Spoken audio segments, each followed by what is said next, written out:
అండి, welcome to Preethi channel. ఎలా ఉన్నారు? ఈరోజు మన ఛానల్లో మీకోసం నేను చూపించబోయే రెసిపీ సపోటా హల్వా రెసిపీ అండి. చాలా తేలిగ్గా మనం ఇంట్లోనే చేసుకోవచ్చు.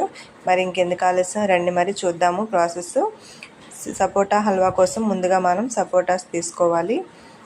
మీరు తీసుకున్న సపోటాస్ని బట్టి నేను చెప్పే ఇంగ్రీడియంట్స్ యాడ్ చేసుకుంటే సరిపోతుంది. నేను చూపించేది 3 సపోటాలకు సరిపడా రెసిపీ అండి.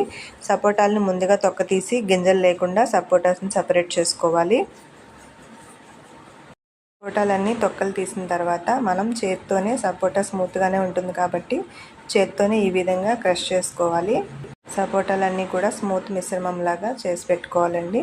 దీన్ని మనం మిక్సీలో పట్టాల్సిన పని లేదు, చేత్తో మెదిపితే సరిపోతుంది. చూసారు కదా, సపోటా ప్యూరీ అంతా కూడా ఈ విధంగా నేను చేశాను. ఇప్పుడు నెక్స్ట్ ఇంగ్రీడియంట్స్ మనకి జీడిపప్పు, కిస్మిస్, డ్రై ఫ్రూట్స్ తీసుకోవచ్చండి. అలాగే కప్పు బెల్లం తీసుకొని ఒక గిన్నెలో బెల్లం యాడ్ చేసుకోవాలి. బెల్లం మునిగే వరకు వాటర్ కూడా యాడ్ చేసుకొని బెల్లంని కొంచెం పాకంలాగా రానివ్వాలి. చూసారు కదా, మనకు బెల్లం పాకం ఎలా వస్తుందో మీకు తెలుసు కదా. అలాగా కొంచెం కలుపుకుంటూ ఉంటే వాటర్ వేసిన తర్వాత మరీ చిక్కగా కాకుండా కొంచెం ప్యూరీలాగా అయితే సరిపోతుంది. ఇలా తలతలా మరిగింది, పాకం పట్టింది కదండి. ఇంక ఇప్పుడు స్టవ్ ఆఫ్ చేసుకుందాం. నెక్స్ట్ ఇంగ్రీడియంట్స్ మనకి కడాయిలో నెయ్యి యాడ్ చేసుకోవాలి, ఒక 2 స్పూన్లు. దీంట్లో జీడిపప్పు పలుకుల్ని ఫ్రై చేసుకోవాలి.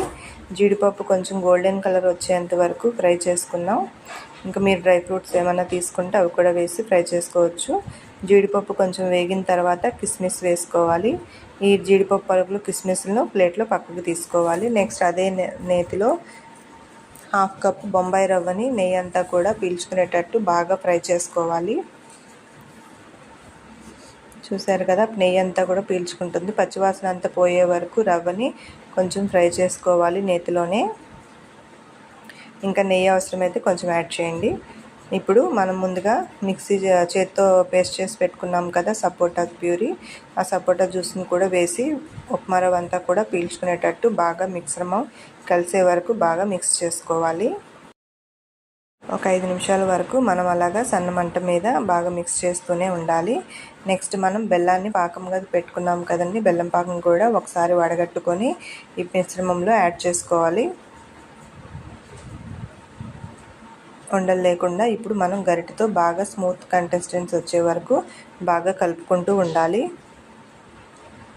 ఈ బొంబాయి రవ్వ అంతా కూడా కొంచెం గడ్డలు కడుతుంది కాబట్టి మనం కదుపుతూనే ఉంటే లోపల ఉండలు లేకుండా స్మూత్గా వస్తుందండి. హల్వా దగ్గర పడుతూ ఉంటుంది కదా, అందుకని కొంచెం కలుపుతూ ఉండాలి. ఇప్పుడు ఫైనల్గా మనం డ్రై చేసి పెట్టుకున్నాం కదా డ్రై ఫ్రూట్స్ అన్నీ కూడా ఇప్పుడు యాడ్ చేసుకోవాలి.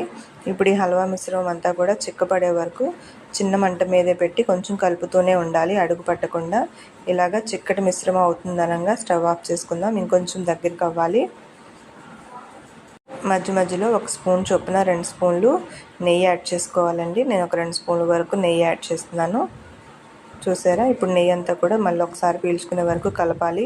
నెక్స్ట్ కొంచెం యాలక్కాయ పొడి వేస్తున్నాను, ఒక 1/2 స్పూను, లేదా యాలక్కాయ నలిపి వేయచ్చండి. పౌడర్ చేసి పెట్టుకున్నాను కాబట్టి రెడీమేడ్గా ఆ పౌడర్ వేసాను. మొత్తం అంతా మిక్స్ అయ్యేటట్టు మంచి ఫ్లేవర్ వస్తుంది.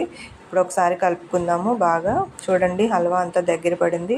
ఇంకా స్టవ్ ఆఫ్ చేసుకొని వేడివేడిగా హల్వా అయితే రెడీ అయిపోయింది. బౌల్లో సర్వ్ చేసుకుందాం. ఈ హల్వా రెసిపీ మీకు ఎలా నచ్చిందో నాకు కామెంట్ చేయండి. ఈ రెసిపీ నచ్చితే మీ ఫ్రెండ్స్కి కూడా షేర్ చేయండి. కొత్తగా చూస్తున్నట్లయితే please subscribe my channel. Like చేయడం మర్చిపోవద్దండి. Thank you for watching. Thank you.